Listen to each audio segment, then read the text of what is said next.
Hello guys, आपका स्वागत है हमारे चैनल में।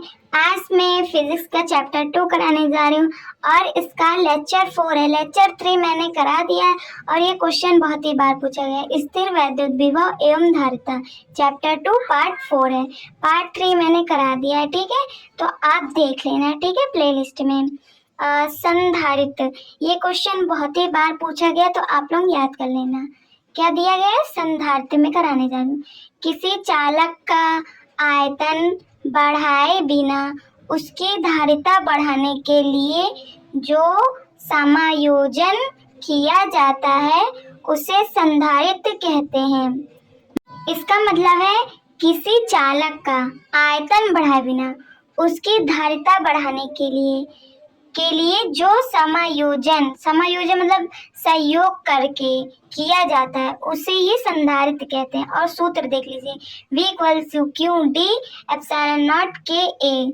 तो V तो आप जानते होंगे विभव, और Q आवेश, D दूरी धर लीजिए, एप्सिलॉन कांस्टेंट होता है, और K हो गया पराविद्युतांक और 1 है क्षेत्रफल A, ठीक है। अब चलिए इसका संयोजन देख लेते हैं। संधारित्रों का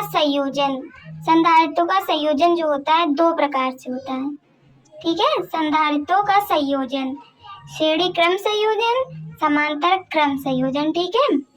श्रेणी क्रम संयोजन, ठीक है। श्रेणी क्रम तो आप तो जानते होंगे, जब संधारित्र श्रेणी क्रम में जुड़ा होता है तो उसे संधारित्र कहते हैं। श्रेणी क्रम मतलब चेन, देखिए चेन वाइज बना है, 1 2 3, C1 C2 C3, और इसके नीचे ये सूत्र है C = C1 + C2 + C3, ठीक है।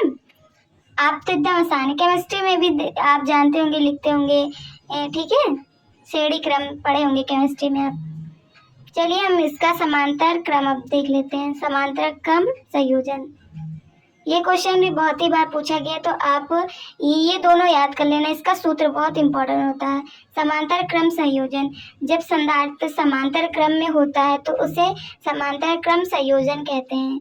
समांतर मतलब ऊपर नीचे समान है, देखिए C1 C2 C3 और नीचे भी C1 C2 ये दिया गया और नीचे भी दिया गया, तो समान है, ऊपर नीचे समान क्रम में दिया गया है, तो यही है समांतर क्रम संयोजन, ठीक है। तो सूत्र देख लीजिए, 1/C = 1/C/1/C/1/C, ठीक है। ये दोनों न्यूमेरिकल पूछे जाते हैं इसके अकॉर्डिंग सूत्र से, ठीक है। तो आशा करती हूँ आपको ये आंसर समझ में आया होगा। अगर आया हो तो अपने फ्रेंडों के साथ भी शेयर कर देना, क्योंकि ये पूछे जा सकते हैं, इसीलिए मैं इसको करवाई हूँ, ठीक है। आप याद कर लेना, ठीक है। एंड थैंक्स फॉर वॉचिंग, मिलते हैं अगली लेक्चर में।